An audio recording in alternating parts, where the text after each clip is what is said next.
Welcome to my channel. अस्सलामुअलैकुम। हमारा आज का बेबीज गर्ल्स नेम है बारबीना।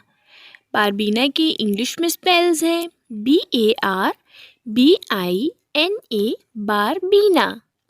इस नेम का मज़हब है इस्लाम और इस नेम का जिन्स है लड़की। ये एक इस्लामिक नेम है और लड़कियों के लिए रखा जाता है ये नाम। इस नेम के मायने हैं खूबसूरत चेहरे वाली।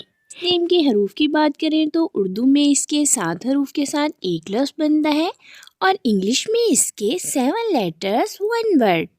इस नेम की तफसील है बारबीना हसन, बारबीना राशिद। इस तरह से हम ये नाम रख सकते हैं।